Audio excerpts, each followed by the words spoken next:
Bora conversar sobre uma das ideias mais poderosas do mundo dos negócios, a estratégia do Oceano Azul. Já pararam para pensar o que seria criar um mercado do zero? Um lugar sem concorrência? Parece até sonho, né? Bom, hoje a gente vai descobrir como isso é totalmente possível.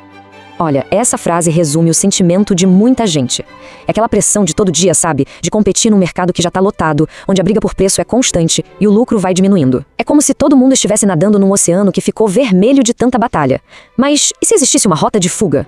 Então vamos lá. O Oceano Vermelho é basicamente o mundo dos negócios como a gente conhece. É o campo de batalha de todas as indústrias que existem hoje. As empresas estão ali lutando com unhas e dentes pela mesma fatia de mercado. O problema? O mercado não cresce, mas os competidores não param de chegar.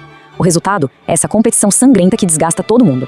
E é aqui que a coisa fica interessante. De um lado, no Oceano Vermelho, a lógica é vencer quem está do seu lado. É um jogo com regras bem definidas. Do outro lado, no Oceano Azul, a ideia não é jogar melhor, é criar um jogo completamente novo. E a grande virada de chave, o pulo do gato, é justamente parar de pensar que se precisa escolher entre oferecer mais valor ou ter um custo menor. A estratégia é buscar os dois ao mesmo tempo. Mas como assim? Agora, vamos imaginar um cenário diferente. Os Oceanos Azuis. Pensa neles como territórios virgens, sabe? Mapas em branco, sem nenhuma concorrência. Aqui, a demanda não é algo para se brigar por ela, é algo que se cria. É um espaço aberto para crescer muito, com lucro, porque as regras do jogo, bom, elas simplesmente ainda não foram escritas. É a chance de ser o pioneiro, de ditar como as coisas vão funcionar. E como é que se chega lá? A resposta está num conceito fundamental, a inovação de valor. Isso não é só sobre ter a última tecnologia, não. É sobre criar um salto de valor tão gigantesco para os clientes que a concorrência se torna irrelevante. E claro, fazer isso de um jeito que seja super lucrativo para a empresa. É tipo oferecer algo que ninguém nunca pensou em oferecer, mas que no fundo, todo mundo queria. Ok, mas na prática, como é que se encontram esses oceanos azuis? Parece uma missão quase impossível, né? Mas a boa notícia é que a estratégia nos dá uma espécie de bússola. Não é sobre sorte, não é sobre ter um estalo de gênio do nada. Existe um processo, um método bem prático. Vamos dar uma olhada em como a gente pode começar a traçar esse mapa. Essa aqui é a alma da estratégia, o modelo das 4 ações. Ele nos força a questionar absolutamente tudo. Primeiro, o que a gente pode eliminar?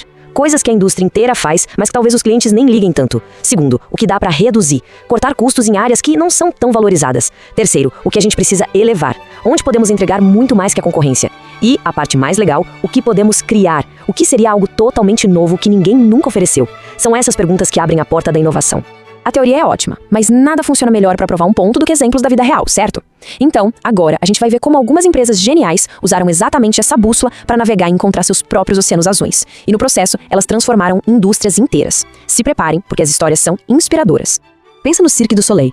Eles entraram numa indústria que todo mundo achava que estava morrendo, o circo. O público estava diminuindo, a competição era baseada em quem tinha o melhor domador de leões, um clássico oceano vermelho, e mesmo assim, o crescimento deles foi uma coisa absurda. Como é que eles conseguiram essa proeza? Eles seguiram o modelo à risca, eliminaram os animais e os artistas famosos que custavam uma fortuna, reduziram aquele humor mais pastelão, e o que eles elevaram e criaram? Um espetáculo sofisticado, uma mistura de circo com teatro, com um tema, uma história, música e dança de altíssimo nível. Com isso, eles atraíram um público completamente novo que pagava muito mais caro por um ingresso. Eles não estavam mais competindo com os outros circos, eles criaram uma nova forma de entretenimento. Outro exemplo fantástico vem do mundo dos vinhos. Um mercado que, vamos combinar, pode ser bem intimidador, cheio de regras e nomes complicados. Aí chega Yellowtail e simplesmente chuta o balde, quebra todas as regras. Em vez de mirar nos especialistas, eles olharam para quem? Para aquela galera que se sentia perdida na frente da prateleira do supermercado. Olha só que diferença brutal. Enquanto os vinhos tradicionais brigavam por prestígio e complexidade, a Yellowtail apostou tudo na simplicidade. Eles eliminaram todo aquele jargão difícil, elevaram a facilidade de escolha, começando com só 2 tipos de vinho, um tinto e um branco, e criaram uma marca divertida, fácil de gostar. No fim, eles não estavam vendendo vinho, estavam vendendo uma experiência sem complicação, e com isso atraíram milhões de novos consumidores. O Cirque du Soleil, a Yellowtail, esses casos provam que essa estratégia pode funcionar em qualquer lugar. Então a grande pergunta que fica é como a gente pode pegar essa mentalidade e usar para descobrir os nossos próprios oceanos azuis. Como aplicar isso no nosso dia a dia, no nosso trabalho? Os princípios são, na verdade, bem diretos. Em vez de brigar pelos mesmos clientes de sempre, olhe para quem não está comprando. Por que não? A Callaway Golf fez isso. Eles viram que muita gente desistia do golfe porque era difícil demais acertar a bolinha. A solução? Criaram o taco Big Bertha, com uma cabeça gigante, que tornava o jogo muito mais fácil e divertido. O resultado? Uma legião de novos jogadores e um mercado totalmente novo. E a gente encerra com essa provocação, que é um convite pra gente pensar. A estratégia do Oceano Azul é um desafio pra gente parar de olhar pro lado, pra concorrência, e começar a olhar pro horizonte. Onde é que estão os não clientes do seu setor? O que impede essas pessoas de chegarem? A oportunidade de criar algo totalmente novo, de tornar a concorrência irrelevante, está lá fora. A questão é, quem vai ter a coragem de navegar por essas águas?